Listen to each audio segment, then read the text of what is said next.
arrested one day. I don't know when. Today I'm going to read a book.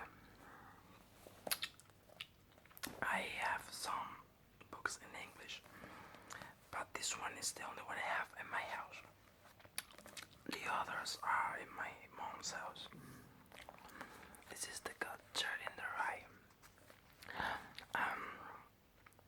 Someone gave me this one long time ago, It's very used to study some English. There is all these things written with pencil. Are all are the words that I didn't know the meaning, so I looked for it. So I will to reduce a bit. So it says, if you really want to hear about it, the first thing you probably want to know is where I was born and what my lousy childhood was like, and how my parents were occupied and all before they had me, and all that David Copperfield kind of crap. But I don't feel like going into it. If you want to know the truth, in the first place, that stuff bores me. And in the second place, my parents would have about 2 emirates apiece. Emirates apiece. If I told anything pretty personal about them.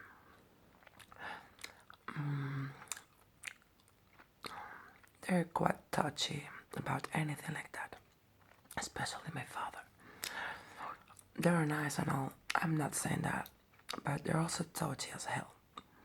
Besides, I'm not going to tell you my whole goddamn autobiography or anything. I'll just tell you about this madman stuff that happened to me around last Christmas, just before I got pretty run down and had to come out here and take it easy. I mean, that's all I told DB about, and he's my brother and all.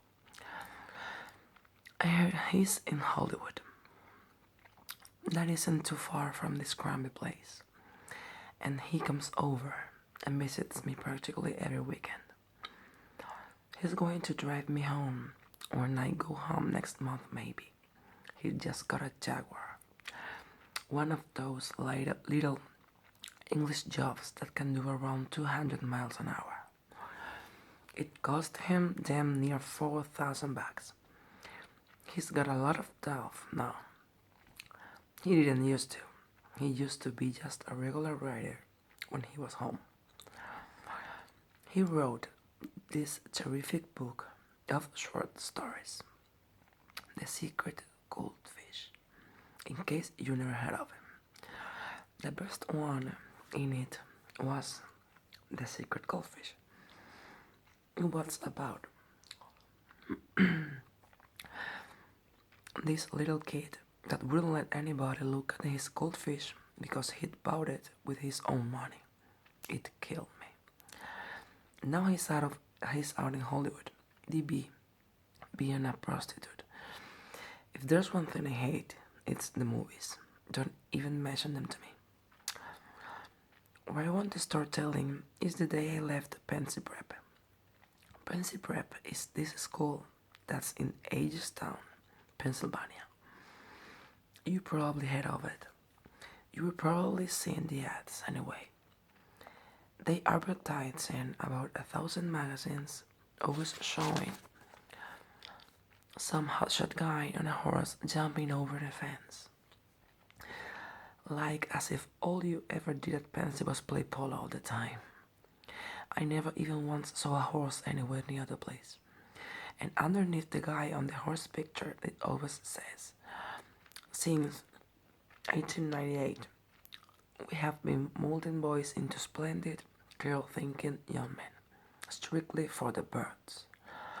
They don't do any damn more molding at Pensy than they do at any other school. and I didn't know anybody that was splendid and clear thinking and all. Maybe two guys, if that many, and they probably came to Penn that way. Anyway, it was the Saturday of the football game with Saxon Hall. The game with Saxon Hall was supposed to be a very big deal around Pensy. It was the last game of the year, and you were supposed to commit suicide of something if Old Pensy didn't win. I remember around 3 o'clock that afternoon, I was standing way the hell up top of Thompson Hill, right next to this crazy cannon that was in the Revolutionary War and all. You could see the whole field from there, and you could see the two teams bashing each other all over the place. You couldn't see the grandstand too hot, but you could hear them all yelling deep and terrific on the Pensy side, because practically the whole school, except me, was there.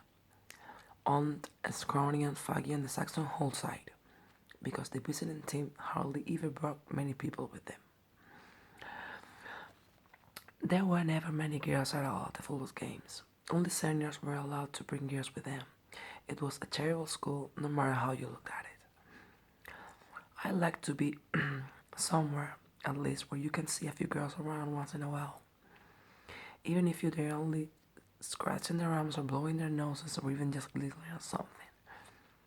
Old Selma Thormer, she was the headmaster's daughter, showed up at the games quite often, but she wasn't exactly the type of that girl you might desire. She was a pretty nice girl, though. I sat next to her once in the bus from Agerstown, and we sort of struck up a conversation. I liked her. She had a big nose and her nails were all beaten down and brittle looking, and she had on those damn falsies that point all over the place. But you felt sort of sorry for her. What I liked about her, she didn't give you a lot of horse manure about what a great guy her father was. She probably knew what a funny slob he was. The reason I was standing way up of Thompson Hill instead of down at the game was because I would just go back from New York with the fencing team. I was the goddamn manager of the fencing team. Very big deal. We'd gone into New York that morning for this fencing meet with McBurney School. Only we didn't have the meet. I left all the foils and equipment and stuff on the goddamn subway. It wasn't all my fault. I had to keep getting up to look at this map so we would know where to get off. So we got back to the Pensy around 2:30 instead of around dinner time.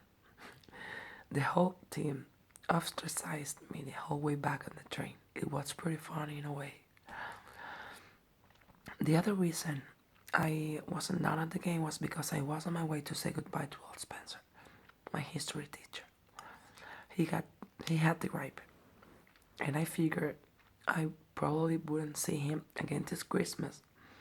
Vacation started. He wrote me this note saying he wanted to see me before I went home. He knew I wasn't coming back to Pensy. I forgot to tell you about that. They kicked me out. I wasn't supposed to come back after Christmas vacation on account of I was flunking 4 subjects and not applying myself at all. They gave me freaking warning to start applying myself, especially around midterms, when my parents came out for a conference with old Thormer. But I didn't do it. So I got the Axe. They give guys the Axe quite frequently at Pensy. It has a very good academic rating in Pensy. It really does. Anyway, it was December and all, and it was called as a witch's teeth, especially on top of that stupid hill. I only had on my reversible and no gloves or anything. The week before that, somebody stole my camel's hair coat right out of my room, with my 4-line gloves right in the pocket and all. Pensy was full of crooks. Quite a few guys came from these very wealthy families, but it was full of crooks anyway. The more expensive a school is, the more crooks it has. I'm not kidding. Anyway, I kept standing next to that crazy cannon, looking down at the game and freezing my ass off. Only, I wasn't watching the game too much. What I was really hanging around for, I was trying to feel some kind of a goodbye. I mean, I I've left schools and places I didn't even know I was leaving them. I hate that. I don't care if it's a sad goodbye or a bad goodbye, but when I leave a place, I like to know I'm leaving it. If you don't, you'd feel even worse. I was lucky.